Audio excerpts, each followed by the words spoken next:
Hai Smart Traders and Investor, kembali lagi bersama saya Kadek Mertayasa di channel Yuk Nabung Saham.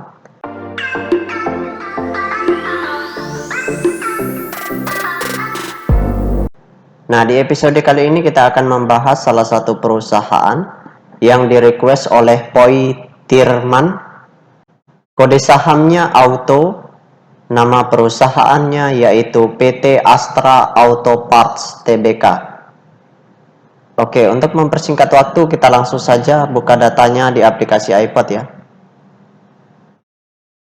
Jika Anda menyukai konten-konten kami mengundang Anda untuk mengklik tombol like dan subscribe agar Anda mendapatkan video terbaru kami setiap minggunya. Oke, di sini kita ganti dulu kode sahamnya Auto. Kemudian kita enter. Nah, berdasarkan grafik dari perusahaan PT Astra Auto Parts Tbk ini, dari bulan Januari itu harga sahamnya naik sedikit, kemudian turun, mencapai level terendah di harga 970, kemudian setelah itu naik lagi, kemudian sideways lagi, turun ya pelan-pelan, kemudian setelah itu, tepatnya pada tanggal 1 Oktober 2021 itu harga sahamnya naik, mencapai puncak tertinggi di harga 1400 tanggal 23 November. Setelah itu harga sahamnya pelan-pelan turun mencapai level supportnya kembali. Nah, sekarang kita ingin lihat apa yang dilakukan oleh investor besarnya selama sebulan lebih terakhir ini ya. Dari tanggal 3 Januari 2022 sampai tanggal 18 Februari 2022. Di periode ini, apakah investor besarnya distribusi atau justru mereka akumulasi di sini? Itu yang ingin kita lihat. Oke, kita langsung saja buka data broker summary-nya. Kita klik kolom Broksum. Kemudian di sini kita ganti kodenya Auto.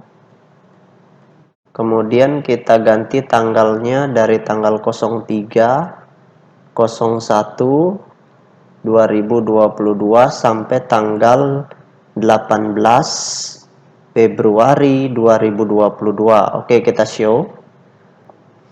Nah, berdasarkan data broker summary atau data transaksi dari perusahaan PT Astra Auto Parts Tbk ini, kalau kita hitung total lot yang dibeli dengan total lot yang dijual secara keseluruhan dengan menggunakan tools tambahan yaitu Detektor, maka dapat ditarik kesimpulan bahwasanya perusahaan PT Astra Auto Parts Tbk ini selama sebulan lebih terakhir ini investor besarnya melakukan masif distribusi. Jadi kesimpulannya adalah investor besarnya melakukan distribusi dalam jumlah yang sangat besar sekali. Masif ya, artinya sangat besar sekali. Nah, kalau investor besarnya masif distribusi, artinya harga sahamnya akan terus turun lagi dan bisa jadi menjebol support ini ya, seperti itu. Makanya ini harus kita waspadai. Oke, kita tutup dulu data broker summary-nya. Nah, bagi teman-teman investor, jika ada yang ingin ditanyakan atau ada yang ingin di-request, silahkan komen di kolom komentar. Nanti saya akan buatkan videonya secara khusus. Nah, sekarang kita ingin lihat data peta kepemilikannya untuk melihat potensi jangka panjang dari perusahaan PT Astra Auto Parts Tbk ini.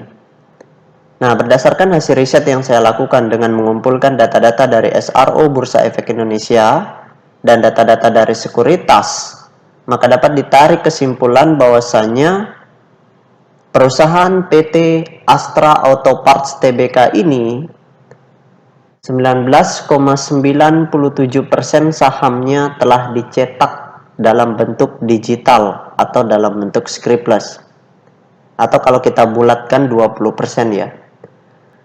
Nah, dari 20% saham yang beredar di publik, itu kepemilikan investor besarnya di sini 0%. Artinya tidak ada investor atau satupun investor institusi maupun lokal itu yang memiliki di atas 5%.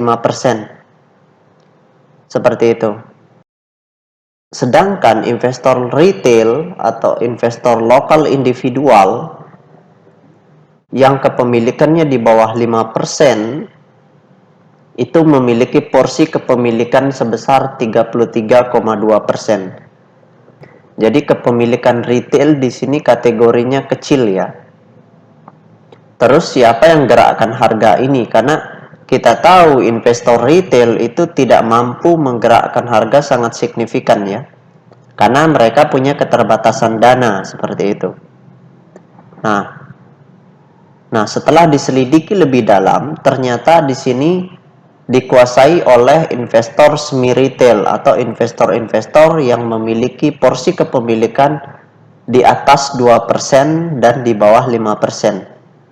Nah, mereka-mereka inilah yang berkoordinasi untuk menggerakkan harga, untuk melakukan HK atau hajar kanan seperti itu, sehingga harganya bisa naik ke harga 1.400 seperti itu. Ya, walaupun di sini tidak ada investor besarnya atau investor yang memiliki di atas 5%, tetapi di sini ada investor semi retail yang memiliki porsi kepemilikan 4,5, 4,4 dan seterusnya. Merekalah yang berkoordinasi seperti itu untuk menggerakkan harga saham ini seperti itu. Jadi kepemilikan retail individual pun yang di atas 2% itu kepemilikannya sebesar 33%. Berarti kurang lebih di sini mereka memiliki sekitar 69% sehingga mereka mampu menggerakkan harga seperti itu. Nah, kesimpulannya perusahaan ini masih layak karena saham yang dicetak juga masih sedikit. Kemudian yang kedua, investor retail juga kategorinya walaupun cukup besar di sini 33%, 32 ya, 32%, tetapi selama investor semi retailnya itu masih memiliki barang dalam jumlah besar, itu tidak ada masalah seperti itu. Tapi tetap kita perhatikan data peta kepemilikannya jika sewaktu-waktu ada investor besar yang mengumpulkan dalam jumlah besar di atas 5% seperti itu. Nah, itu saja yang dapat saya sharingkan untuk Poitirman. Nah, bagi teman-teman investor, jika ada yang ingin ditanyakan atau ada yang ingin di-request, silakan komen di kolom komentar. Nanti saya akan buatkan videonya secara khusus. Baik teman-teman investor, see you next time. Salam cuan selalu.